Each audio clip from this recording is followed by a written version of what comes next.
Hasta que aparezca algo, empiezo, ¿no? ¿Ya quedó? Ah, ya.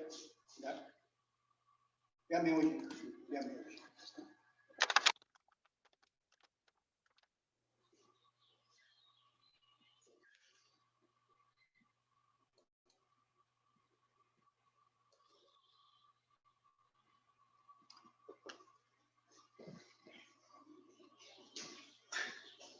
Bien, vamos a empezar la clase con esta novedad, con esta circunstancia novedosa que es el que mucho abarca, poco aprieta. Podríamos ahí todos los temas que nos hacen falta, principalmente de la fisiología de la reproducción, acabar toda una buena parte de la fisiología de las glándulas endocrinas, y metabólicas, todas esas circunstancias, y un poco de genética. Pero debido a que ya está próximo a terminar este fallido semestre, vamos a iniciar un repaso total. Claro está que no va a ser muy simplista para que sea más fácil así. También quiero decirles a ustedes que el grupo A se ha presentado presencialmente. Es decir, no todos, sino una pequeña parte, y con esa estoy dando la clase. Claro está que ya con forma presencial, pues ya no tomo mucho en cuenta los de línea, porque es mejor la cosa presencial. Se cuenta poco, de unos 40 y tantos se presentan nada más unos máximo 15 o 10 o algo así. Pero por eso estoy dando las clases, ¿verdad? En estas circunstancias. Entonces yo les invito a ustedes que si quieren hacer eso, de todos modos ustedes ya la hicieron desde el punto de vista de la calificación, porque le estoy poniendo 8 a todos, sin examen ni nada en esas circunstancias. Pero a los que están aquí presenciales les gusta porque pues hay una correlación muy didáctica entre ustedes y yo. Si nos conocemos en todas las circunstancias, ya es el repaso nada más. Y yo quería darles a ustedes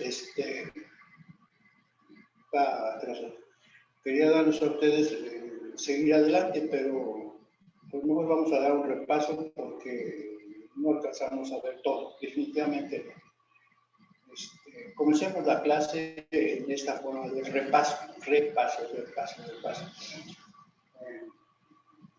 Vamos a hablar así ya de una forma muy escueta, muy simple, para que ustedes entiendan estas circunstancias. Yo sé que estas calificaciones en línea pues no sirven casi para nada. A los compañeros del otro grupo que están aquí presenciales, me di cuenta de que no tienen las hojas, que nomás tienen en el internet las hojas, ¿verdad? Pero no las tienen las hojas. Entonces yo les dije a ese grupo que exigieran sus hojas, es decir, que se las dé la dirección. Las hojas son aproximadamente unas 40 o más de 40 hojas. Cada uno debe tener ese kit de hojas, cada uno,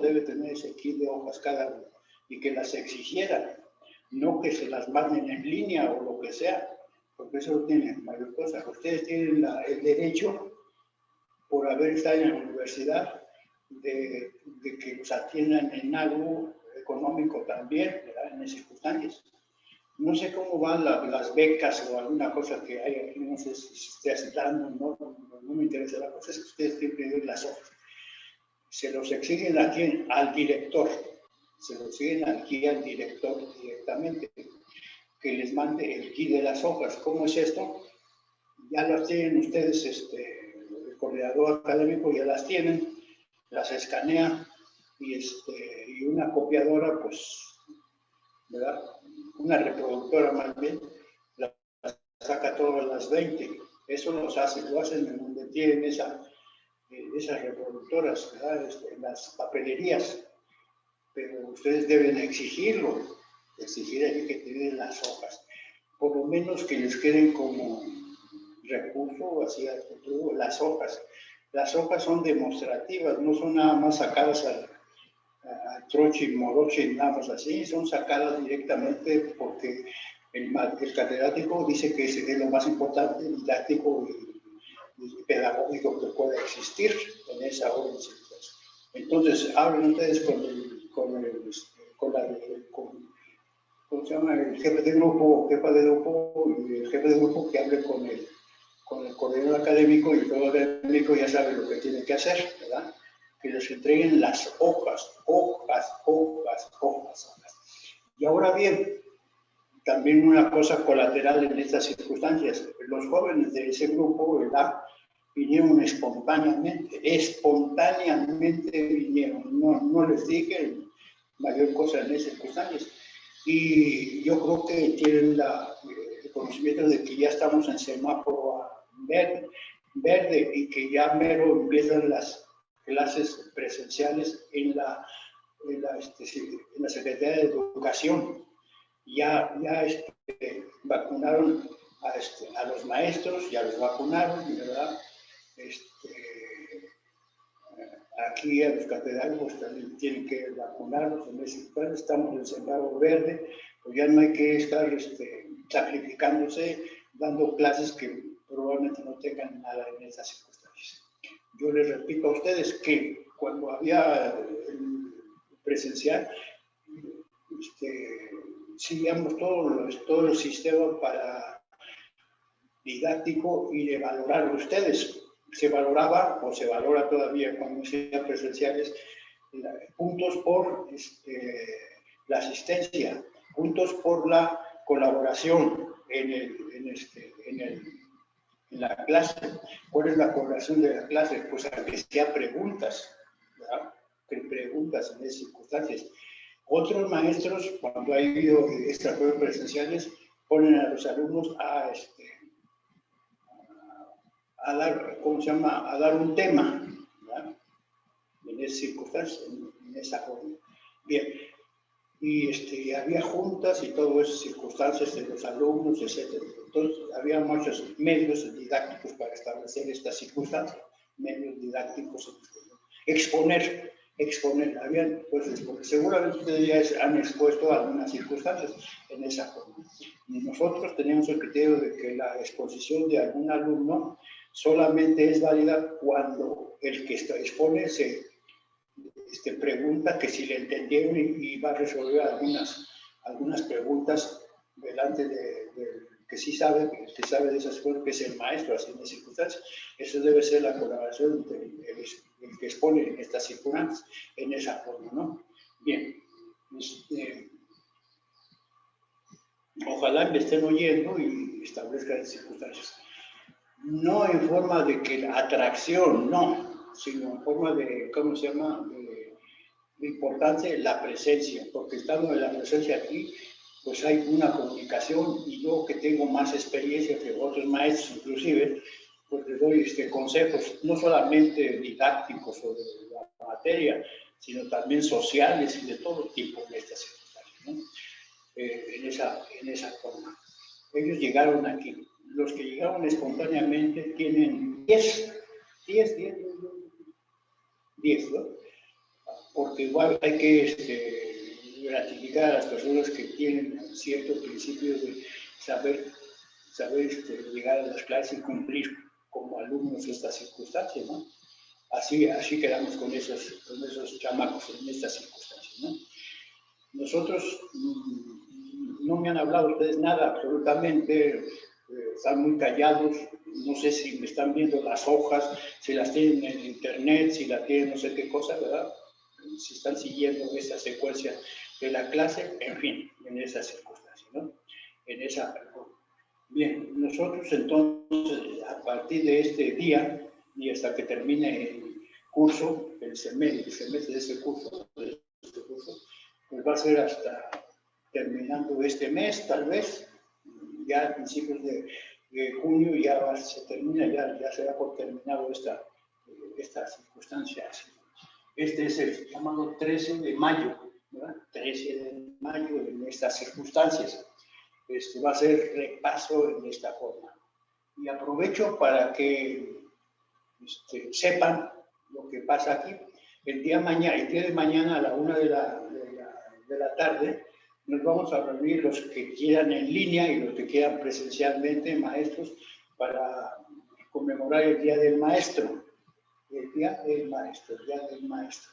Recuerden que en nuestra República Mexicana se celebró el Día de la Enfermería. El Día de la Enfermería se festejó aquí en esta circunstancia, ¿no? El Día del Maestro es el día 15, que es el sábado, pero mañana se va a ver esa reunión. Puede ser en línea, pueden ustedes que les digan el coordinador que pueden meterse en línea a esta conmemoración. No creo que vaya mucha gente, muchos, ¿cómo se llama? Maestros, por la cosa de la pandemia y todo esas circunstancias, ¿no? Pero sí algunos maestros que están ahí y luego hay un acto simbólico, los maestros hablan, que sienten, que siente ser maestro, que es su función, etcétera, etcétera. Ustedes pueden meterse en línea, y meterse en línea es que puedan inclusive hasta colaborar hablando en línea en esta circunstancia, en esa conmemoración del Día del Maestro. Cuando no ha habido esas pandemias, pues entonces el Día del Maestro o el Día de la Semana del Químico, pues hay actos hasta de bailables, todo en esa circunstancia. Y es una fraternidad muy bonita en esta circunstancia. Espero que ya lo hayan visto, ya lo hayan asimilado y participen, aunque sea en línea, en estas circunstancias. Volvemos a repetir, nosotros en esta emergencia de la pandemia, pues tenemos que dar en línea, la cual resulta muy precario para estar completamente pedagógicamente hablando y didácticamente establecido, sobre todo porque no se cumplen los mínimos circunstancias así establecidas, ¿no? Esta es una emergencia. Vamos a hablar del repaso, ¿no?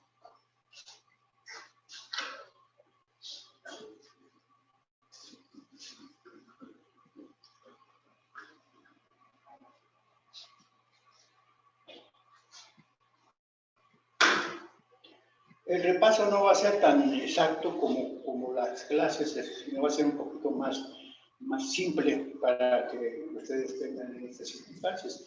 Volvemos a repetir que, por ejemplo, yo vuelvo a repetir que cuando había clases presenciales hasta les daba apuntes para que hicieran el examen. Nosotros los maestros no estamos por comisión propia, no debemos hacer examen. Se puede hacer en línea, pero no debe ser examen porque es difícil que se asimile una circunstancia así, ¿no? Debe haber retroalimentación. Por eso es que en las clases, después de dar una clase, se pregunta a ver quién pregunta algo de lo que no entendió. Y ustedes, pues no, se puede, pero no lo hacen en estas circunstancias, ¿no? Y eso también es a favor de puntos, a favor de la calificación, la asistencia, la participación, etcétera, en esa circunstancia, ¿no? Son puntos. Y luego se deja un tanto por ciento, creo que es el 70% en relación a la calificación. Calificación, es decir, lo que saquen en esta circunstancia, en esa forma. Si estuviéramos en presencia, alguno de ustedes le preguntaría esta circunstancia, ¿cómo se llama nuestra materia? Y muchos dicen, pues sí lo saben, se llama fisiología humana. Y luego, cuando vimos las clases, vimos que contenía la fisiología en general, fisiología. Recuerden que hay barreras entre una materia, una ciencia y otra. ¿Cuál es la diferencia que hay entre química orgánica y química inorgánica? Se los enseñaron. ¿Qué diferencia fundamental hay entre física y química? Se los enseñaron en esas circunstancias, ¿no? De esa forma. Aquí la fisiología es parte de la biología. Es decir, hablan una biología y van a ver cómo existe fisiología pura ahí en esas circunstancias, ¿verdad? La fisiología pura. Nosotros nos acercamos todavía más al concepto de fisiología, ¿verdad? Que todavía tiene un apellido, ¿verdad? Que se llama humana. Ese apellido es muy relativo, porque la fisiología humana no es diferente, prácticamente no es diferente a la fisiología de los animales superiores, inclusive hasta de células, para acabar pronto. Animales celulares tienen esa misma fisiología. Estamos hablando de esas circunstancias. Y que la fisiología se divide en varias etapas. La fisiología celular, primero la fisiología molecular. Ya vamos a hablar de eso. La fisiología celular, la fisiología tisular, la fisiología orgánica y la fisiología sistemática. Ese es lo que ¿qué vimos en estas circunstancias de esta forma? Pues los eslabones que van formando un cuerpo. ¿De qué está formado un cuerpo? Multicelular. Pues la unidad funcional, histológica, citológica y anatómica del cuerpo es una célula, ¿no? Y así establecemos unas circunstancias. Nosotros dimos el concepto de que es una función. Función. Vimos varios ejemplos, etcétera, una función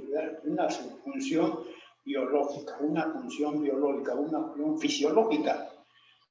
Entonces nos acercamos todavía más en este sentido de que la fisiología es un tratado, un estudio de las funciones biológicas,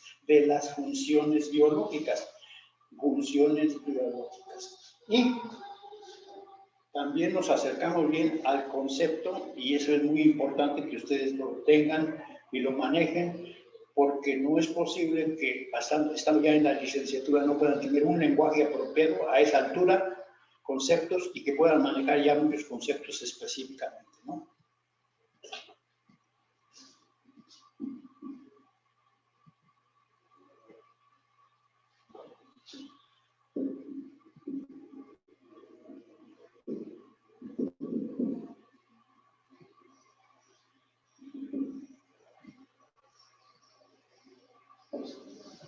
Nosotros vimos, desde el punto de vista de definiciones, ¿verdad? Esta palabra teleológico,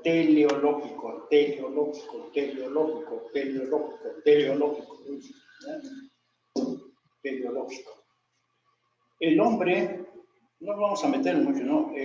La mente humana, mueve la inteligencia en forma teleológica, es decir, que algo está hecho con un fin, está ahí con un fin, para hacer algo, para hacer algo, para servir en algo, ¿verdad? Y así tenemos que, recuerden ustedes que se les dije que se le da con esa mentalidad, ¿verdad? Se le da hasta un fin teleológico, ¿a qué? A los átomos. Los átomos odian y aman esas circunstancias. Y todavía nos metimos, recuerdan ustedes que nos metimos todavía para el fin de los órganos, que en forma general la gente dice los ojos sirven para mirar, las orejas para oír, etcétera. Recuerdan ustedes eso, ¿no?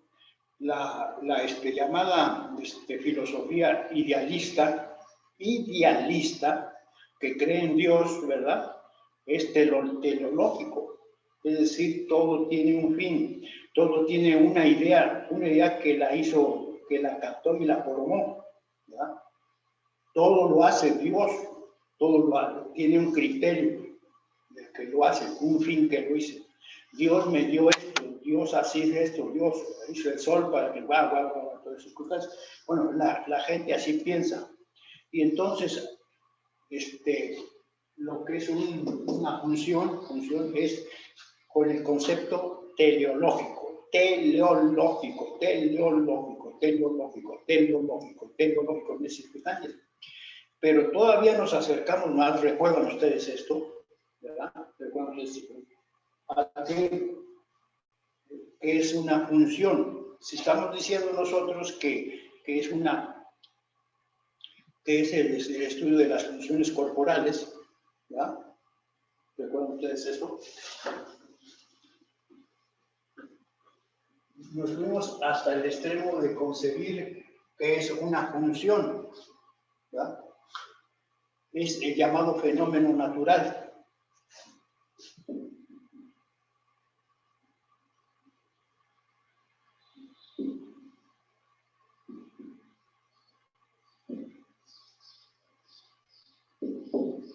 Fenómeno natural. Y aquí todavía nos metemos un poco en líos porque lo natural es lo contrario de lo no natural, extranatural en estas circunstancias, ¿no? Pero todo lo que existe en el universo, pues es natural. No hay nada extranatural. Ustedes pueden estar diciéndome aquí en este momento, pues es que hay cosas sobrenaturales, como por ejemplo un loco que empieza a ver cosas que no existen. Pero esas cosas que no existen, pues las está creando él, las está metiendo en su mente, pero no quiere decir que tengan una relevancia natural que exista en estas circunstancias, ¿no? Recuerda nosotros que no sé si lo habíamos dicho, que hay dos tipos de filosofías. El idealismo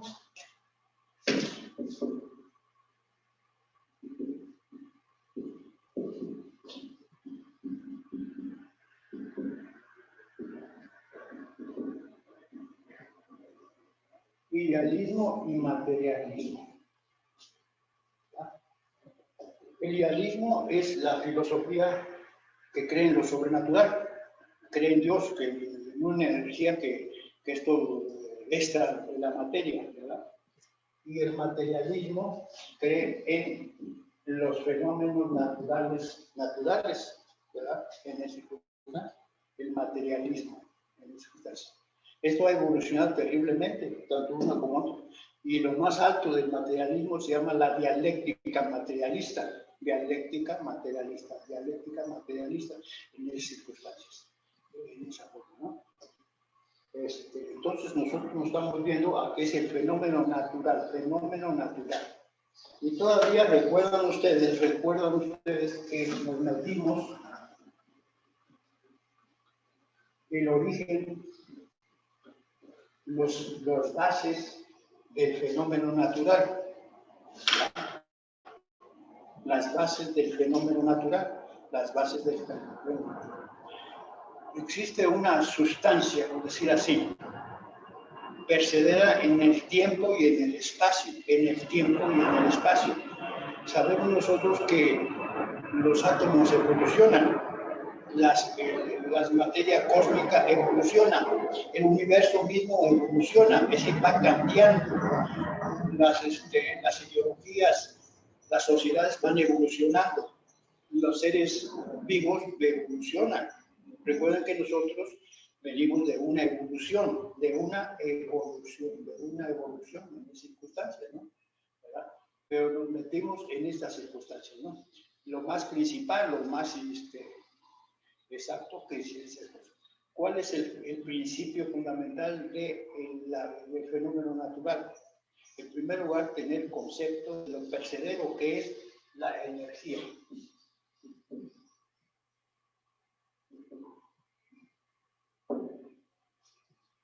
Hablar de energía pues es meterse en problemas porque hay muchas formas de energía. Ya veremos un poquito en este repaso. La energía en sus formas como se presenta evoluciona también, energía. Pero junto con la energía, y esto es invariable, ¿verdad? Hay el movimiento.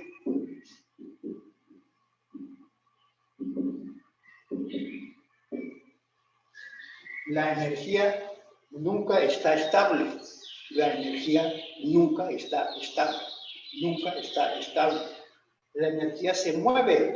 La energía se mueve. La energía se mueve.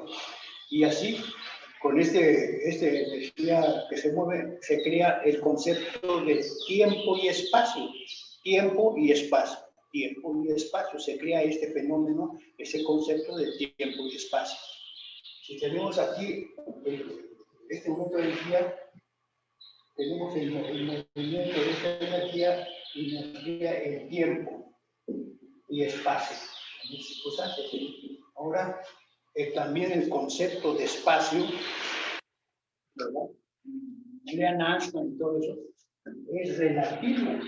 Recuerden que Einstein escribió la teoría de la relatividad, la teoría de la relatividad. No nos vamos a meter en mayor problema porque no es clase de matemáticas ni nada de eso, ¿no? La teoría de la relatividad es que todo es relativo. Y cuando hemos dado algún concepto de cosas de relatividad en el movimiento, ¿verdad? Entonces, ¿no?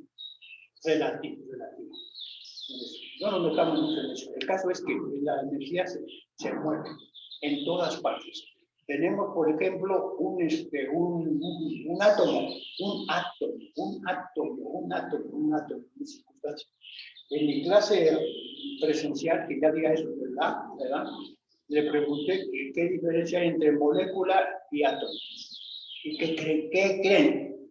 No me supieron decir eso, lo cual quiere decir que también es importante en las clases presenciales para identificar cuál es el nivel que tienen real de educación científica, el nivel real.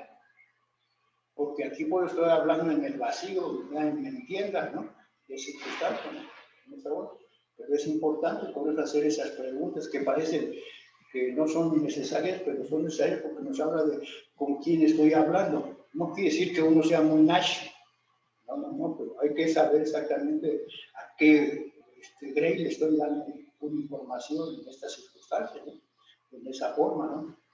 Y también uno reconocer las problemáticas que tienen los jóvenes y también los maestros, ¿verdad? Los maestros tienen...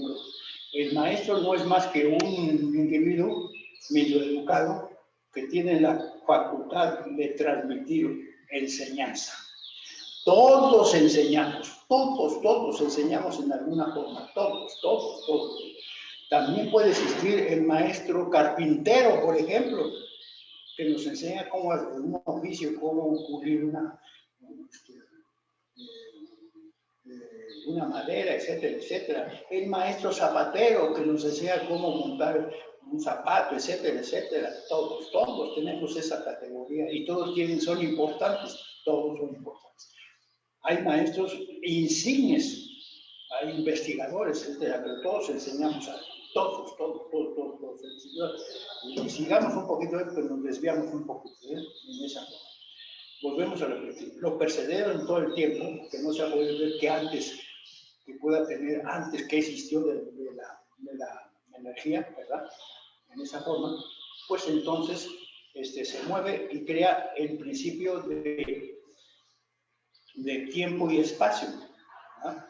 Recuerden la teoría de la relatividad, que se conceptúa el universo como si fuera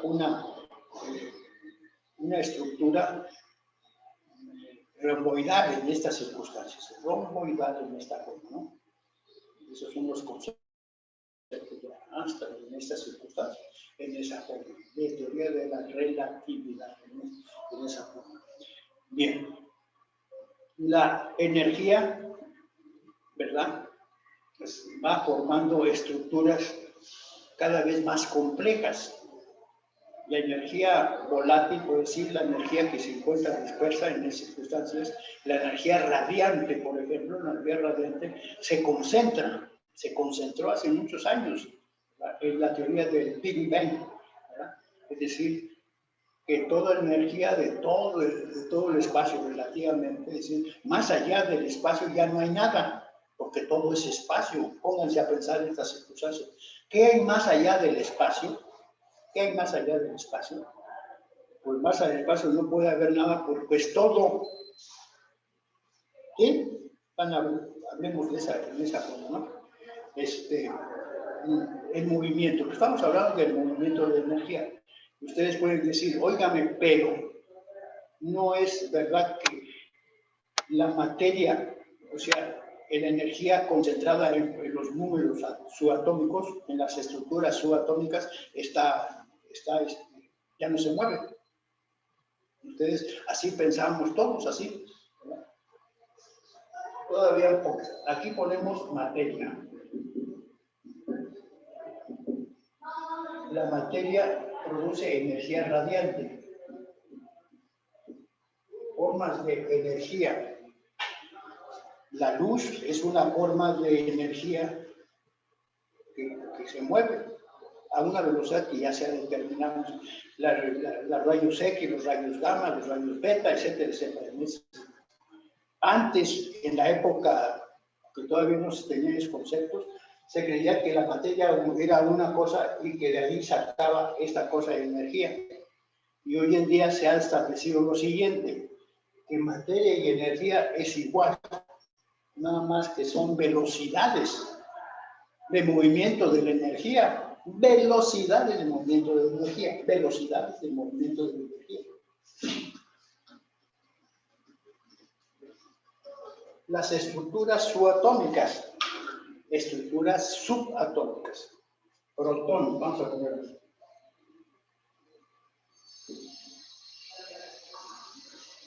Electrón, orbital, neutrones, por ejemplo, y otras estructuras subatómicas. Bueno, se entiende que esta energía está formando el protón, ¿sí? ¿Recuerdan ustedes eso? Está moviéndose en distancias súper pequeñas, súper pequeñas, súper pequeñas. Les voy a poner un ejemplo. Yo soy energía de un protón y me estoy moviendo así. Me dan una noticia, vaya, y me libero y salgo corriendo. Eso es, la energía no está en reposo nunca, jamás, ¿no?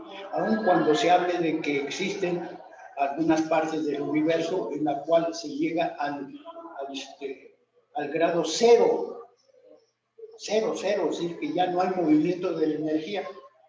Pero esto es muy difícil y nunca se ha puesto a pensar que pueda existir en estas circunstancias, ¿no? La concentración de energía. Empiecen a hablar, a estudiar los hoyos negros, la energía radiante, etcétera, etcétera, en esa forma, ¿no? Y ahora, ¿por qué se forman los aniones y los cationes? Por los spin, por el movimiento circular de la energía. Eso es lo que están viendo ustedes en la atomía. Esto. Pero no nos hagamos de otro lado, sino vayamos a lo que hemos dicho, estamos repasando. Es el fenómeno natural complejo. En el universo, en todas partes, se establece que un fenómeno natural se va haciendo cada vez más complejo, y sí se va uniendo a otras energías, etcétera, y se va haciendo cada vez más complejo, más complejo. El fenómeno natural complejo es el que existe y que da forma a la vida, el que da la vida en estas circunstancias, da la vida. Todavía un poquito más en esa orden de circunstancias, ¿no? Linus Pauling, ¿verdad? Oparin,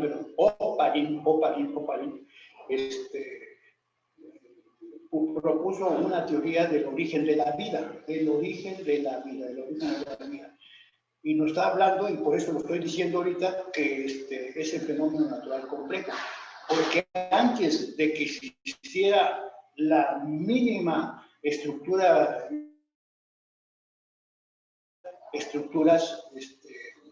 de la química, la química en esas circunstancias, y se formaron estructuras que se llaman coacervados. El foco de esta circunstancia, de esta estructura, es la química orgánica, es la química del carbón.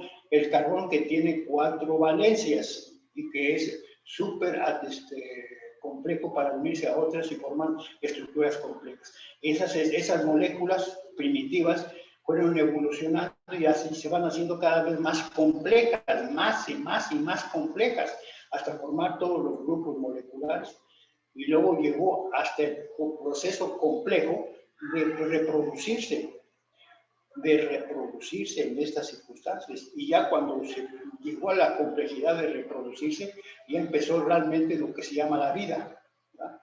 La reproducción de esas células, ya se puede hacer la vida en estas circunstancias, ¿verdad? En esa forma. Bien. Entonces, el fenómeno natural complejo.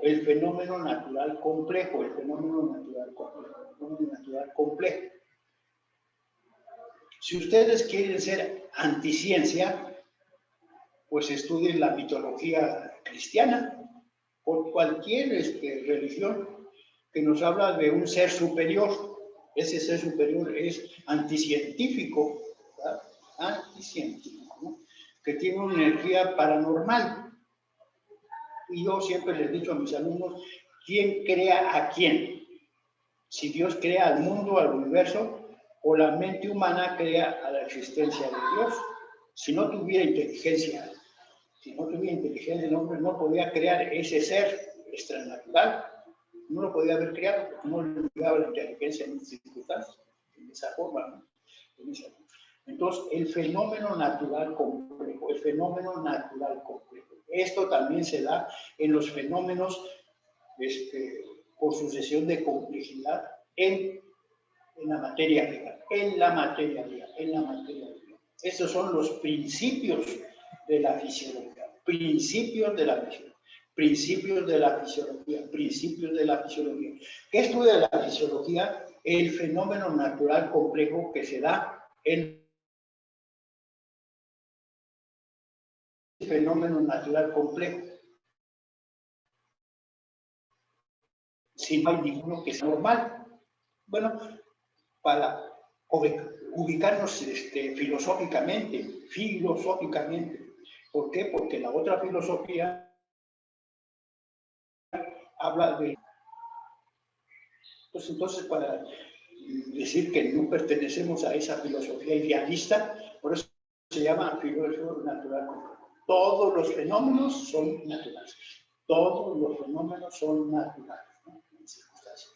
Ustedes pueden decirme, oiga, pero hay fenómenos paranormales, la aparición de un fantasma, etcétera, etcétera, ¿no? La resucitación de un muerto, etcétera, etcétera. Todos tienen su razón de ser, todos en las circunstancias, ¿no? Bien, ya una vez dicho esto, no quiero alargarme mucho en estas circunstancias, vamos a fenómeno natural complejo se da en la vida. Estos son los principios. La fisiología es el estudio de los fenómenos naturales complejos que se dan en la vida.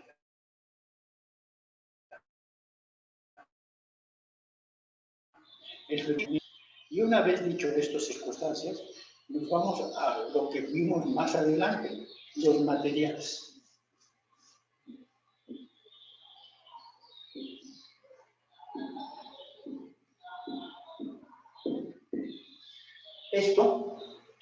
Esta parte de la fisiología, ¿verdad?, de los materiales, pertenece a lo que se llama la fisiología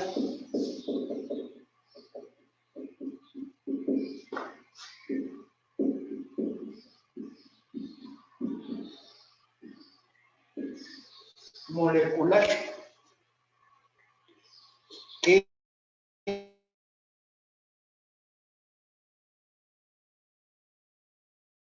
es la fisiología molecular, a nivel de las estructuras moleculares. Eso es así. El primer eslabón que tenemos de ese conocimiento es diferenciar la química orgánica y la química inorgánica. Recuerden que lo que es orgánico se relaciona con el carbono, que tiene 4 valencias. toda molécula, todo filosofía molecular y toda molécula pertenezca a esa química del carbón, es en relación al átomo de carbono, al átomo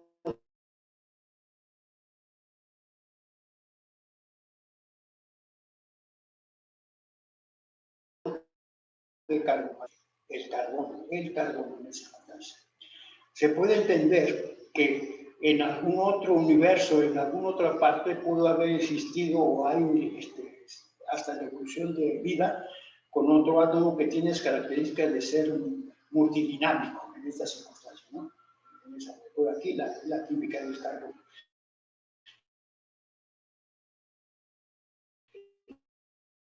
En estas circunstancias, ¿no?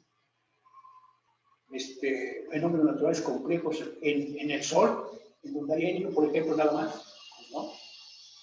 Y luego, ¿qué estamos diciendo? También es lo que están recordando, ¿no?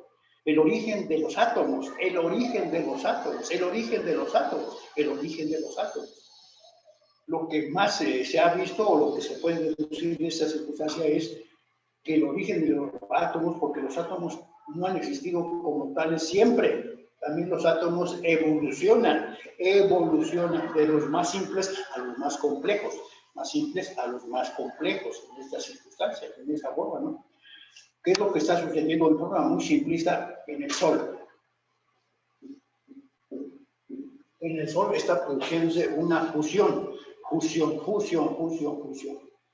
El átomo que está aquí, entre otros, el más importante, aquí no va a ser un enlace de hidrógenos, no. Aquí se va a fusionar un hidrógeno con otro hidrógeno y va a formar una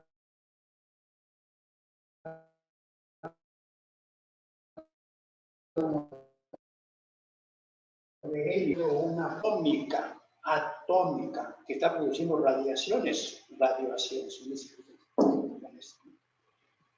Este fenómeno natural, este proceso de fusión va creando los átomos, hasta ser de los más ligeros hasta los más pesados.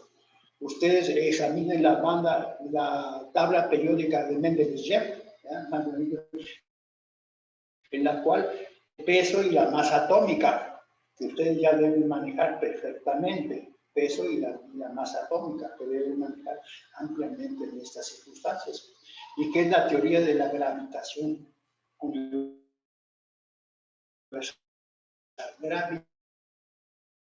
Evolucionando, ¿verdad? Hasta que en este proceso de evolución se va enfriando el universo y se van formando a través de millones y millones de años, se van formando estructuras, átomos más pesados, más pesados. Esto produce radiación porque es una explosión atómica y eso podemos compararlo con la bomba atómica, en que el uranio activado, ¿verdad?, se produce un isótopo que no tiene ninguna otra variante, solo son los mismos, se produce una explosión por la fusión de esos átomos. Se produce la liberación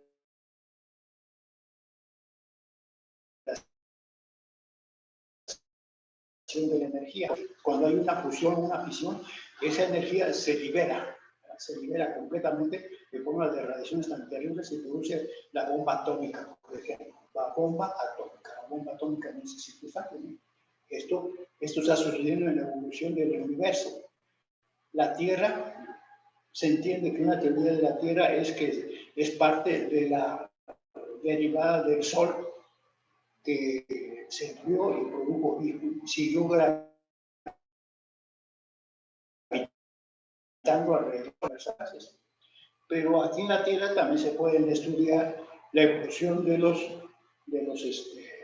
átomos, en esta manera, la evolución de los átomos. Bien, una vez dicho estas circunstancias del origen de los átomos en estas circunstancias, vamos a hablar de estas circunstancias, que todo evoluciona en estas circunstancias. La evolución de las especies, etcétera, ¿no? Y vamos a hablar entonces de los materiales, ¿verdad? Los materiales de la fisión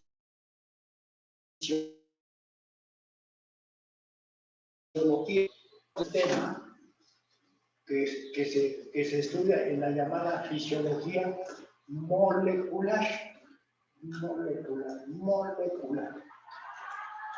En mi clase anterior, ¿verdad?, de mis alumnos, pregunté qué diferencia hay entre una molécula y un átomo. No me supieron decir.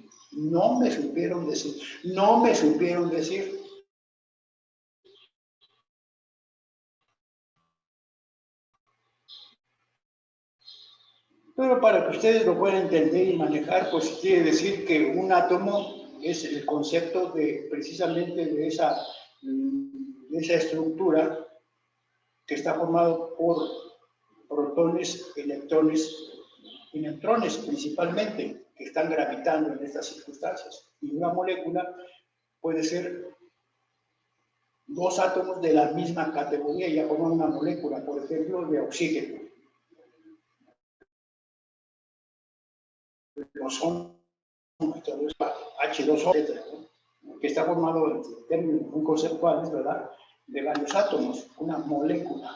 Y hay moléculas simples y hay moléculas complejas. Hemos visto estas circunstancias.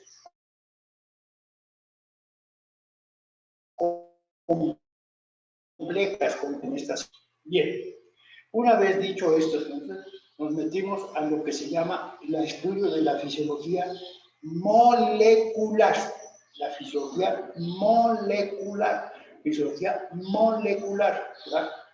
¿Cuál es la fisiología molecular? Es compleja, pero nosotros nos hablamos directamente de la materia molecular del origen de todas las estructuras de un cuerpo, de todo el cuerpo. Y nos metimos en los genes.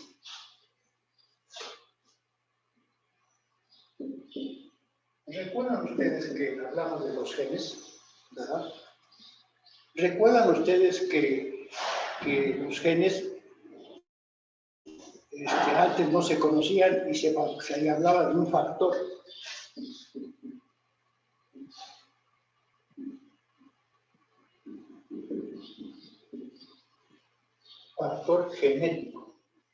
Factor genético. Se han hecho estudios, y eso lo vemos a diario, ¿verdad? La herencia.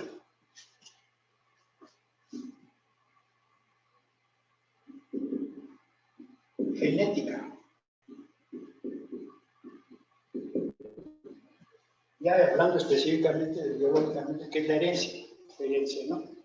Desde el punto de vista social, jurídico, ¿qué es la herencia? Desde ese punto. Por lo que le dejan los padres a los hijos, heredaron en circunstancias, de forma económica. Hijo mío, te voy a heredar la casa en tal parte, te voy a heredar tantos millones. Hijo mío, no pude heredarte nada. Pero estamos hablando entonces de la herencia desde el punto de vista biológico, la herencia biológica. Esto forma parte de la genética, ¿verdad?, y de los principios de los materiales genéticos. En estas clases, la herencia. Antes se hablaba de factor hereditario, factor genético, no se hablaba todavía de genes. Factores de la herencia.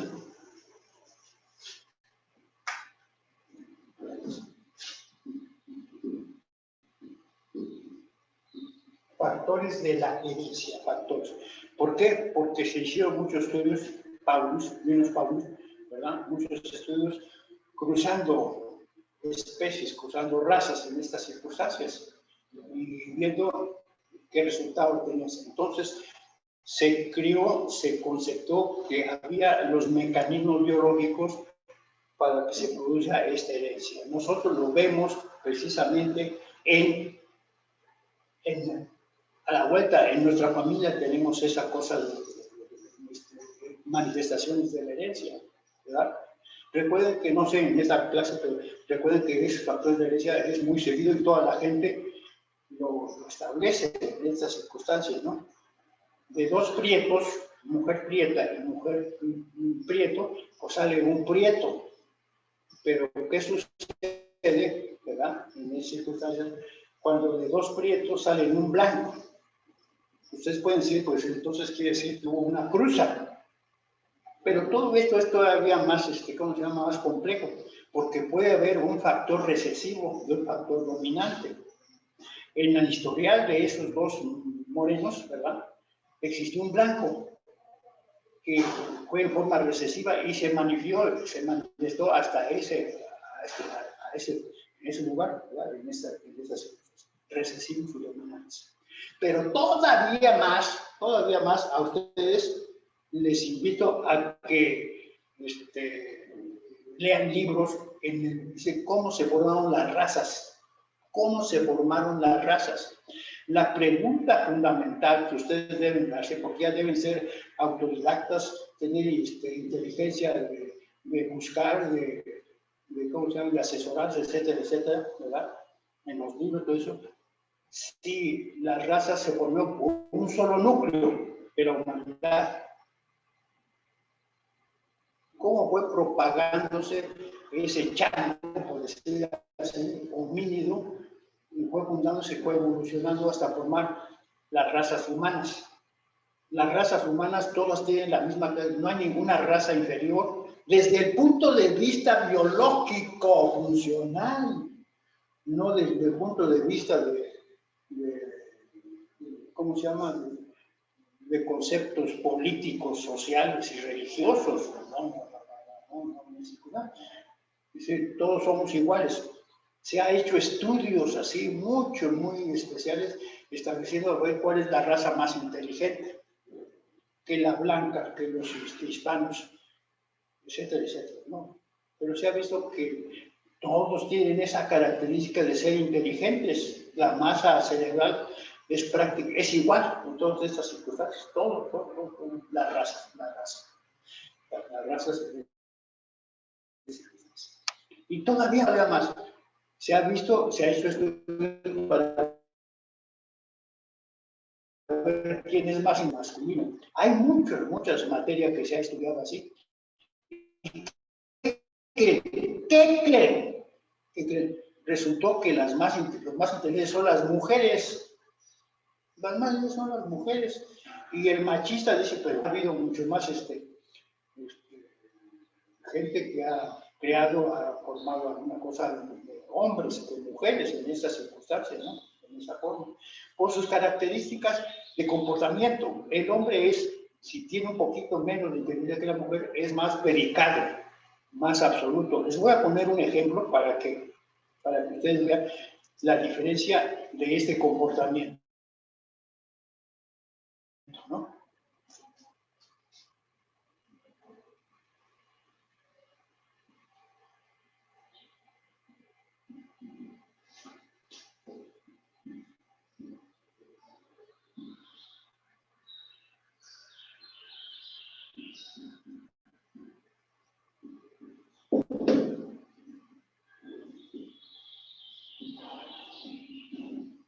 Gallo y gallina. La diferencia es el comportamiento. El gallo y el guajolote, por su comportamiento de los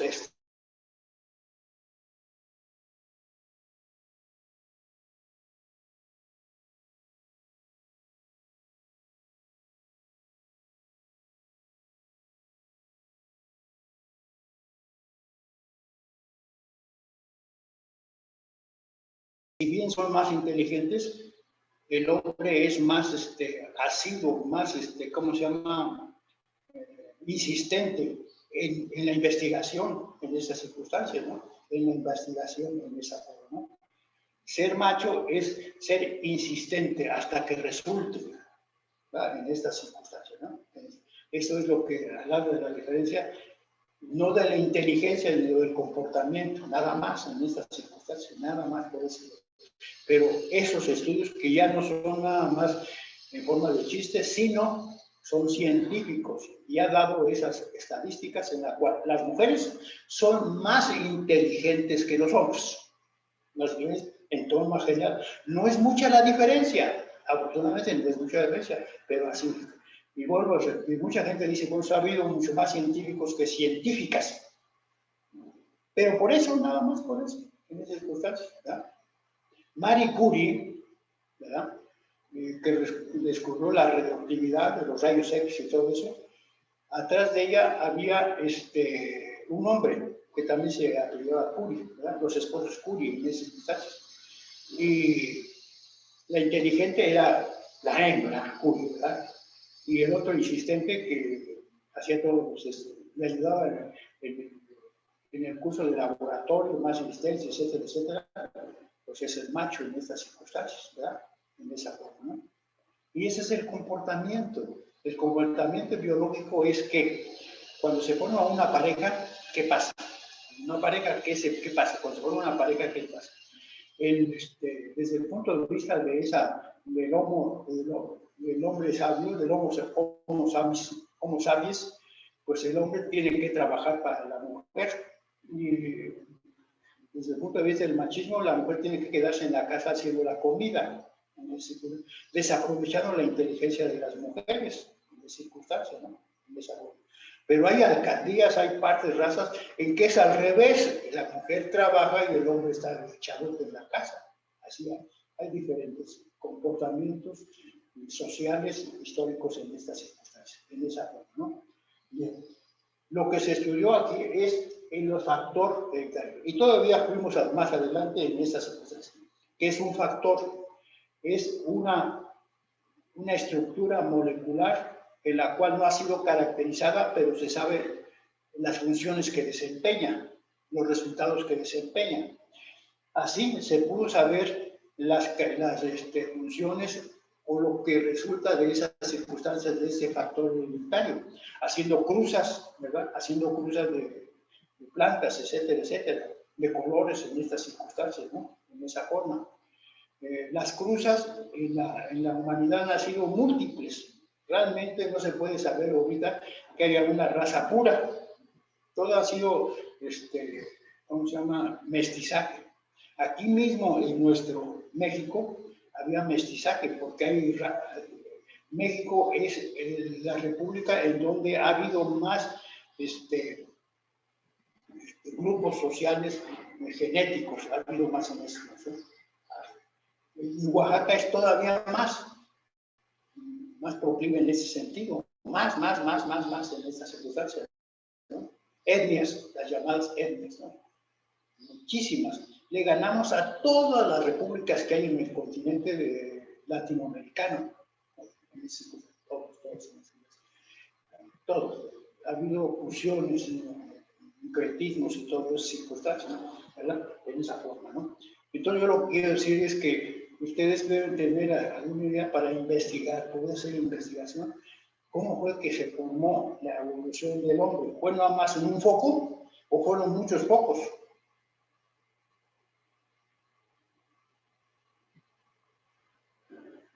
¿Y por qué se produjo lean a Darwin en teoría de la selección natural, selección natural? Lean a Darwin.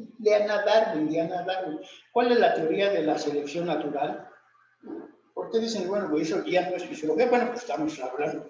Si estuviéramos aquí con presencial, pues nos desviamos mucho, porque así es, ¿no? La teoría de la selección natural no solamente es aplicable en la formación de las razas, no, o de las especies, no. Es en todas circunstancias específicamente.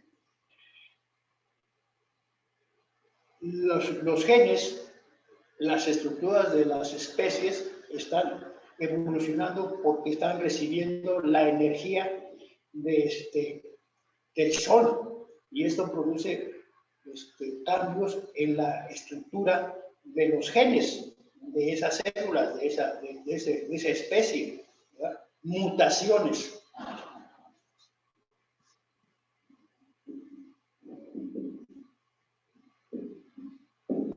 La energía radiante produce mutaciones, ¿verdad?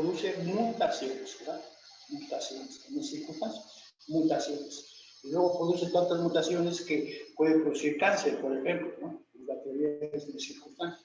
Produce mutaciones. Entonces el genoma, el ácido isócrono, está siendo mutado y produce estructuras que no son iguales a la anterior. no es una réplica nada más, no, es mutación, sale diferente en estas circunstancias. Y la teoría de Darwin es la siguiente: si esta especie, este individuo mutado tiene características que pueden adaptarse al medio, es el que persiste y los demás desaparecen. Esa es la teoría de la presencia de los que salen más adaptados al medio, son los que persisten y los otros desaparecen en estas circunstancias, ¿verdad? ¿Por qué se produjo la formación del hombre? Según la teoría de Darwin, es que a base de miles y millones de mutaciones, los seres vivos se empezaron a adaptar más y más al medio ambiente. No es lo mismo un chango que camina en 4 patrullas y que está en los árboles, para un individuo que empieza a caminar en la tierra y que empieza a comer lo que está en los árboles o lo que está ahí abajo. Entonces, esa es una adaptación al medio, adaptación al medio en estas circunstancias. Esa es la teoría de Darwin en esta forma, la teoría de Darwin en esa forma. Y se ha comprobado. ¿Por qué? Porque se está produciendo mutaciones constantes en esa forma. Entonces, lo que les establecí aquí, yo, es que vamos a hablar de los materiales de estos genes. Y todavía vamos a establecer eso, el factor. Cuando una sustancia está produciendo una función, una cosa específica, y no se sabe su característica, su caracterización, ¿verdad? Es un factor. Les hablé yo en mi clase anterior y las otras y todo eso, el modus operandi del mataviejitas, creo que era una mujer. El modus operandi es la forma de matar. Se metía a las casas vestida de enfermera. Por cierto, que el Día Mundial de la Enfermera creo que fue hace 2 días o algo así, ¿verdad? El Día Mundial de la Enfermería, guarden de su memoria en esas circunstancias, y, ¿verdad? Y ya sabíamos, la justicia, los policías sabían la forma en que entraba esa mujer, se llama modus operandi, y aparecían el efecto que tenía esa forma de aparecer, de esa asesina, matar a viejitas. Entonces, se llama asesino serial, que con ese modo de asesinar no ha sido caracterizado, pero cuando alguna persona, fíjense lo que pasó, cuando una persona lo vio, ¿verdad? Le dio y se hizo un retrato hablado. A ver, dígame usted, esa persona se metió a su casa, lo vio usted, es de color oscuro, parece una mujer, es gordo, ¿verdad? La nariz es, ¿cómo se llama?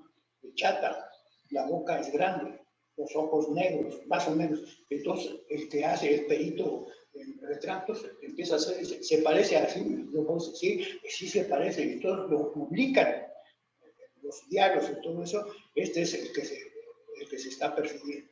Se busca vivo o muerto, y ya después, ya cuando ha sido caracterizado, ya se ha visto qué sexo tiene, cómo se llama y todo eso así.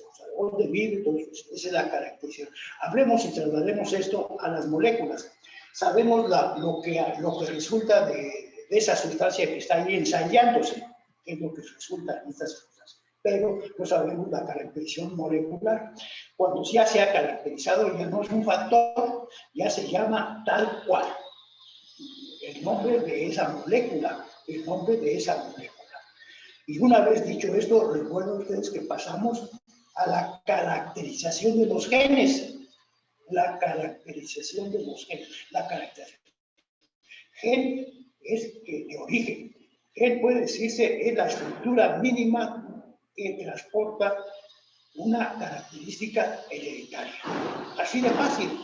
De tal manera que lo que es la herencia genética, la herencia de los animales, está dado por una molécula que ya ha sido caracterizada de Watson y Crick en aquella época, en 1964, premio Nobel, propuso y se ha ido, ¿cómo se llama? Indagando que así es, ¿verdad? Vean ustedes, por eso es que hicimos esas circunstancias, llamado ácido desoxirribonucleico.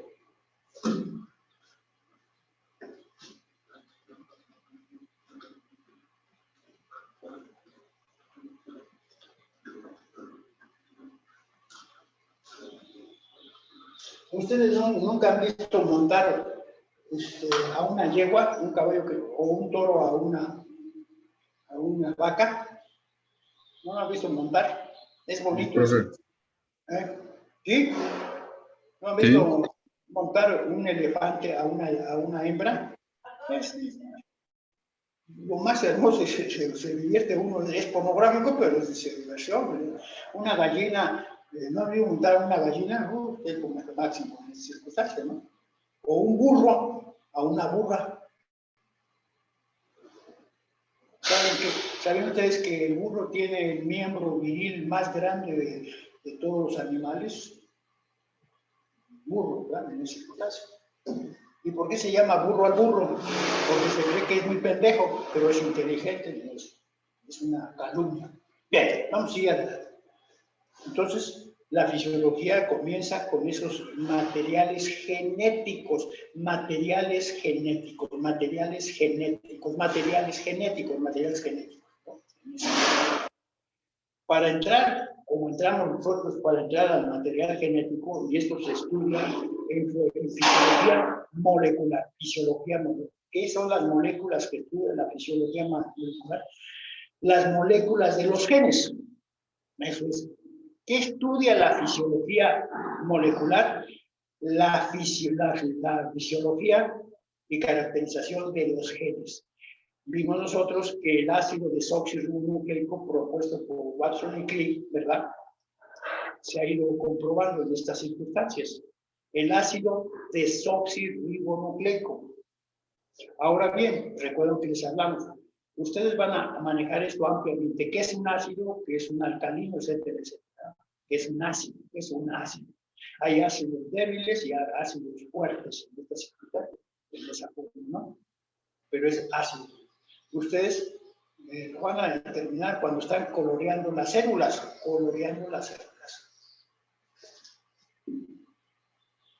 El colorante de White, que está formado por azul de metileno,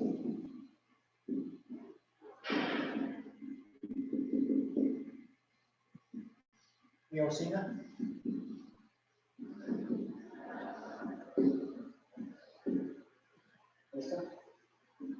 es un colorante de las células. El White tiene estas dos, ¿verdad?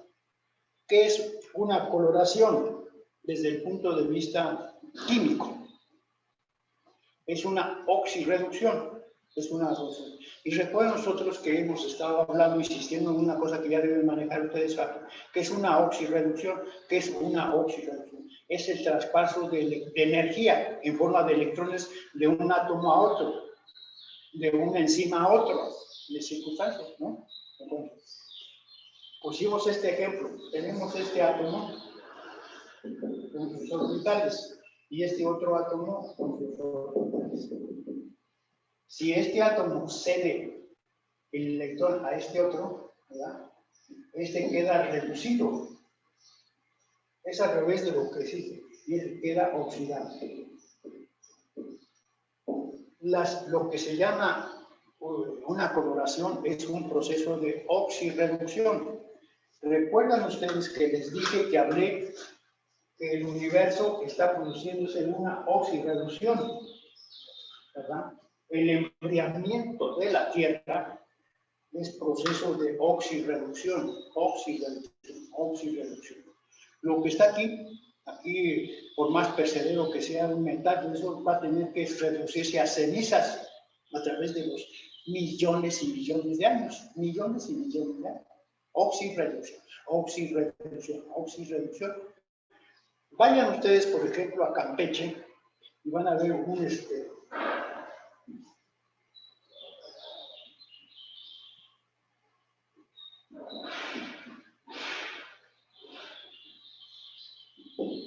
una máquina de hacer fuego, ¿verdad? ¿Cómo se llama esto?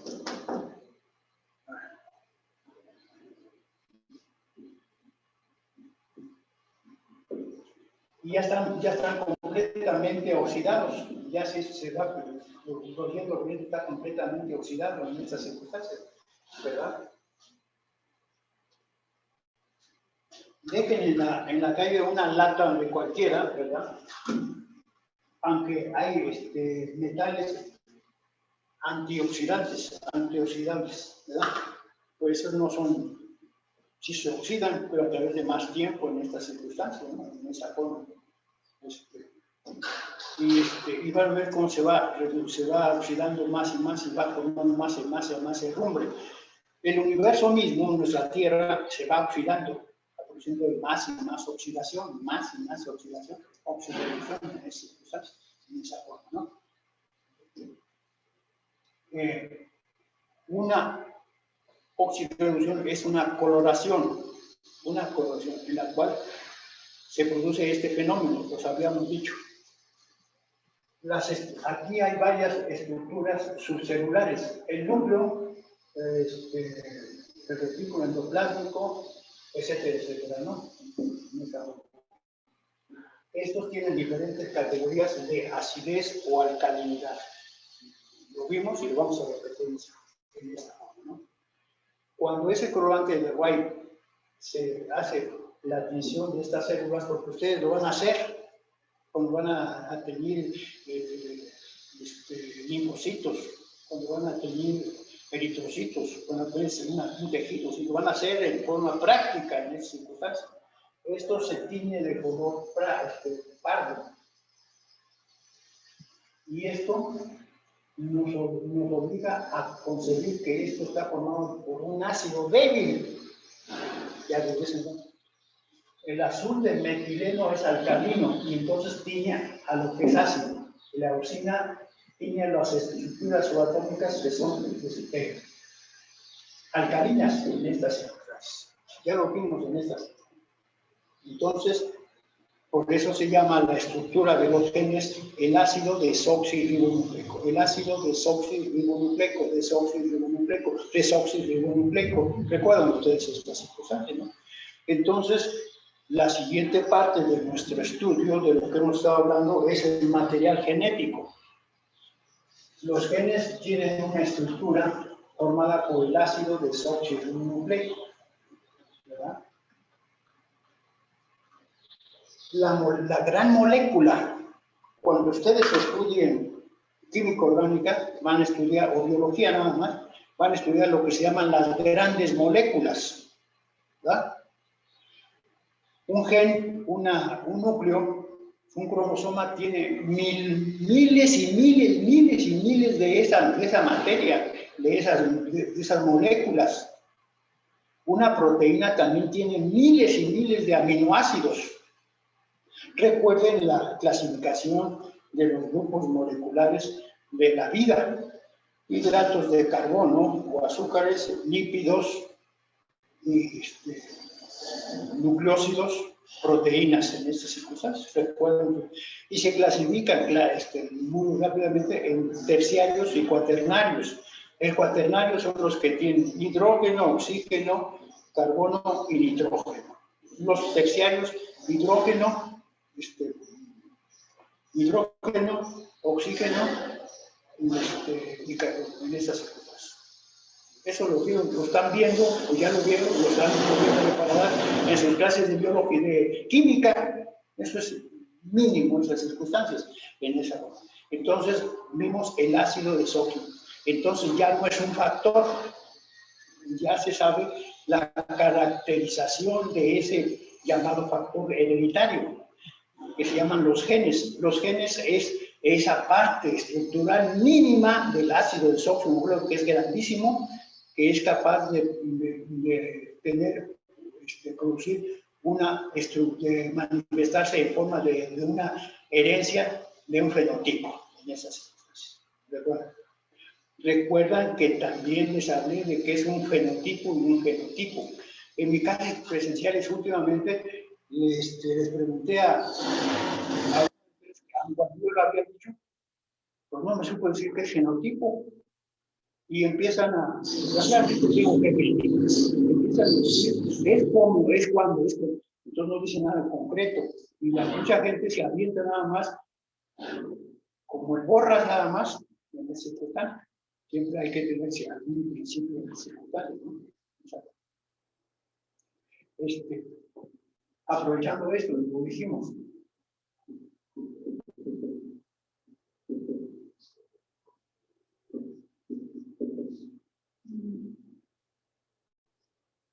Existen estos dos vocablos que nos hablan del genotipo y el fenotipo.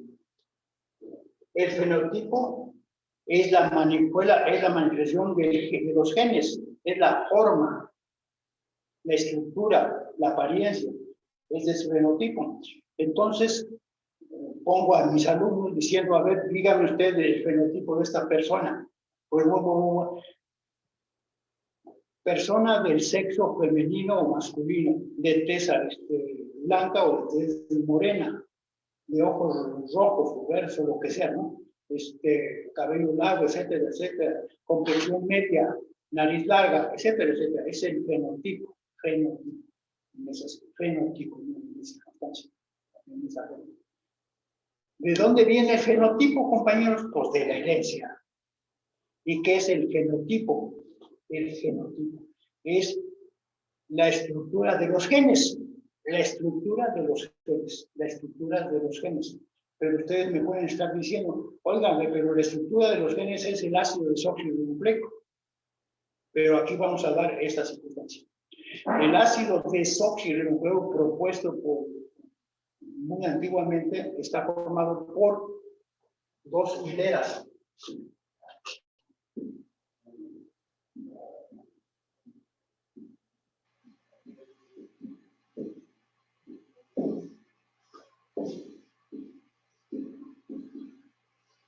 DNA, pero también existe el RNA. La diferencia entre este RNA es que aquí existe la desoxirribosa, o ese azúcar que le falta un oxígeno. Y tiene los dos oxígenos OH en esa parte. Lo pueden ver en las hojitas, en esas hojitas. Por eso es muy importante que ustedes exijan que les den las hojas. Me estaban diciendo que porque algunos no pagan, pues aquí les tienen que pagar la inscripción. No sé cuánto tienen que pagar, pero creo que es como 2,000 o 1,000, quién sabe qué pesos en ese circunstancia. En la Universidad Autónoma de México, que yo nací de eso, de la UNAM, ¿verdad? Hubo movimientos de los alumnos para evitar que se les quitara completamente el pago de inscripción, ¿verdad? ¿Por qué exigían los muchachos eso? ¿Por qué? Porque el gobierno pide impuestos, maneja los impuestos. Impuesto al valor agregado, impuestos sobre la renta, impuestos a la percepción, etcétera, etcétera, ¿no? Impuestos, ¿no? Y maneja esos recursos terriblemente. Entonces, una parte de ese gran capital que es de los impuestos, pues tiene que dedicarse a la educación, y la educación debe ser gratuita. Me pueden decir eso. Bueno, eso puede ser en la primaria y hasta en la secundaria, pero ya en ese momento. Las construcciones de las grandes universidades es por el dinero del pueblo, Las construcciones de las grandes universidades de paga, pues es porque tienen que pagar estas circunstancias. Al último, el que hace la riqueza, el que pone la riqueza es el trabajo, la fuerza del trabajo, la inteligencia del trabajo, es lo que hace. El explotador simplemente maneja lo que produce la fuerza de trabajo en estas circunstancias. El trabajo es el que produce la riqueza. Ustedes pueden decir, no, si un capitalista produce riqueza porque tiene sus factorías, pero explota a la gente. No todo es fuerza de trabajo, también es fuerza de inteligencia en las circunstancias, ¿no? Y en un país capitalista como el de nosotros, ¿verdad? Debe haber recursos primordiales para la educación. Entonces, los chamacos de aquella época, y hace muchas décadas, se levantaron protestando. ¿Y saben cómo quedó la inscripción? Unos 300 pesos de aquella época, por ejemplo. Y aquí son casi los 1000 y pico de pesos que tienen que dar. Al que se le asigna mayores recursos es a la Universidad Autónoma de México, y a los que se asignan menos recursos son a las universidades estatales. ¿Por qué va a ser diferencia? ¿Por qué los hijos de la tiznada, de los chilangos, tienen esa prioridad? ¿Por qué? Aquí ya debe haber recursos en estas circunstancias. Una de las circunstancias en la cual nos tiene aquí sumidos un poquito es el clavamoros, la avaricia, ¿sí? La rapiña, la corrupción en las circunstancias. Aquí ha habido corruptos y hay corruptos todavía. Ustedes exijan no pagar poco, nada más, poco. Tienen que pagar el examen, tienen que... ¿Por qué? ¿Por qué?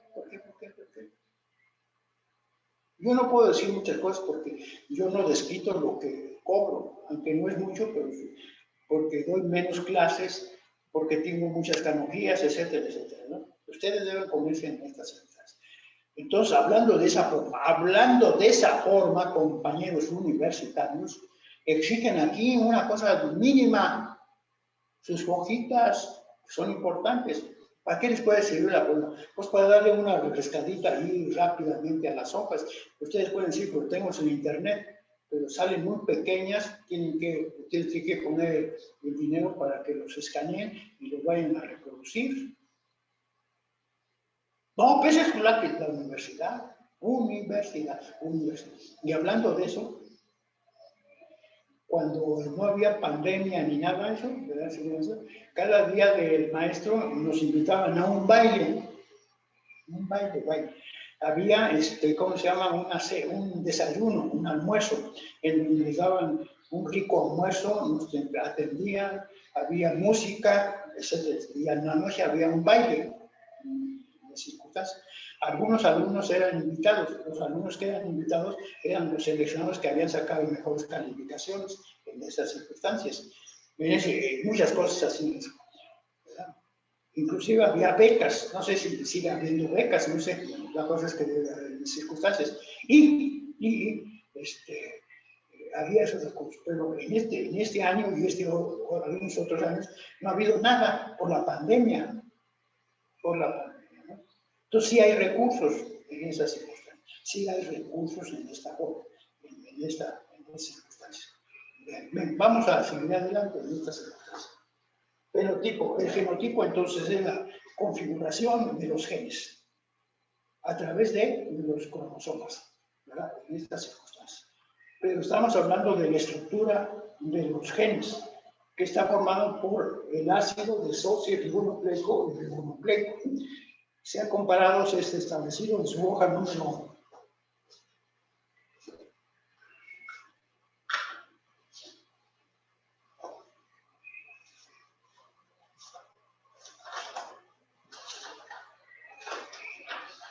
Esta hoja número 2, aquí está la estructura. En cualquier biología, en cualquier parte, vean está formado por una doble hélice.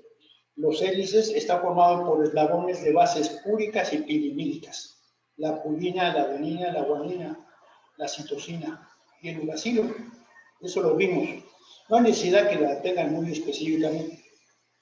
Una hilera es así. Enfrente de de otra hilera que también formada por bases púricas y clínicas. Entre una base púrica de este lado, del otro lado, existen puentes hidrógeno. Me queda de tarea, que vayan ustedes al internet o cualquier cosa que es un puente hidrógeno. El puente hidrógeno es un enlace no tan fuerte como el covalente. Lo vimos nosotros en ese caso. Pero a una púrica, una pirimidina. Recuerden ustedes eso. Esto ya los enseñaron en la primaria y en la secundaria. Recuerden que hicieron recortes de esto y empezaron a poner frente a una púrica de pirimidina. Si tratan de poner dos cortas, dos pirimídicas, pues le falta espacio para unirlas. Y si ponen dos púricas, pues le falta espacio, quedan muy separadas. Así lo hacen en la primaria, así en la secundaria. Este es el ácido desoxirribonucleico. Las características entre un nucleósido y otro, eso se llama nucleósido, ¿no? Existen 3.4 ángstrom. Y de aquí a acá existen aproximadamente 84 ángstrom. Ya no necesito repetir que es un ángstrom, ya no, en circunstancias.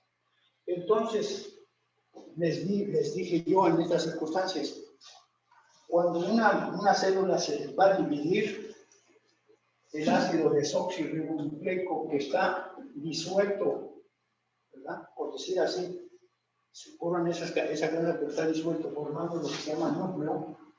¿Sí? Forman los llamados cromosomas.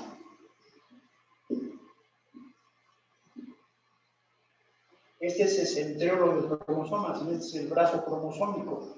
Recuerden que les dije yo a ustedes, que se alcanza a ver al microscopio se alcanza a ver estas formaciones. Esto sucede en la mitosis. Cuando una célula se reproduce, sucede lo siguiente. La especie humana tiene 46 cromosomas. La replicación se llama replicación. La replicación consiste en que esta secuencia de nucleósidos se abre la estructura doble, ¿verdad? Así. Y queda expuesto a la sucesión de las bases púricas y pirimídicas de este lado, porque las acciones enzimáticas rompen estos puentes hidrógenos. Y entonces el metabolismo fabrica los nucleósidos que se van eslabonando aquí, frente a una púrica, una pirimídica de neoformación y así sucesivamente. Y entonces esto es a través de todo a lo largo de esta estructura. Y entonces se llama replicación del ácido desoxirribonucleico. Y de tal manera que la división mitótica, ¿verdad?, de una célula de 46 cromosomas, ¿verdad?, resultan dos hijas de 46 cromosomas, de la cual la mitad, el 50% es de neoformación, y se puede definir así. La replicación del ácido desoxirribonucleico en la división celular es que de una doble hélice madre resultan dos dobles hélices hijas, del cual el 50% es de neoformación. Esa es la replicación del ácido desoxirribonucleico. ¿Qué es la replicación? Es la división celular mitótica. Ustedes tendrán que estudiar en sus fases, interfase, prefase, metafase, etcétera, etcétera. Tienen que estudiar. Esto podríamos estudiar aquí, pero no hay tiempo, no hay forma, no llegamos a esas circunstancias, en esa forma. ¿Y qué es un cromosoma? Cromosoma quiere decir cuerpo que se colorea.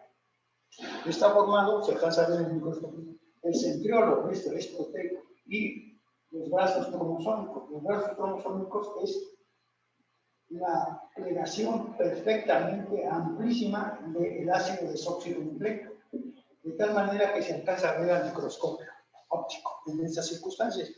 Recuerdan que les puse yo el ejemplo de que si estuviéramos en la Luna y viéramos a la Tierra, si viéramos las vías del ferrocarril, pues no las alcanzaríamos a ver porque tienen un ancho muy poco, pero si todas las vías del ferrocarril de toda la Tierra estuvieran agrupadas en un territorio ampliamente, se alcanzaría a ver desde ese acoplamiento, ¿cómo se llama? Ese plegamiento se alcanzaría a ver desde la Luna. Eso es lo que se alcanza a ver en esa forma. Fíjense nada más, de aquí a acá hay 3.4 metros. Hay tantas sucesiones de estas bases públicas y periódicas que el primer par cromosómico, recuerden ustedes que hablamos de alelos. Esto es genética pura. ¿Qué son los alelos? Existen 23 pares de cromosomas. ¿Qué es un alelo? Es un cromosoma que tiene su réplica, tiene su pareja, como decía así, iguales. Este es el alelo. Este es el alelo. El primer par cromosómico, si se alcanza a estirar este plegamento amplio, alcanzaría aproximadamente casi 1 centímetro. Y si hay un 3.4 hacia acá, pues ¿cuántas unidades de bases públicas había? Millones así, millones en esa forma, ¿no? Recuerden que es un acto, la 10.000.000ª parte de una micra, la 10.000ª parte de una micra, la 10.000.000ª parte de un milímetro. Ese es un acto en esa forma.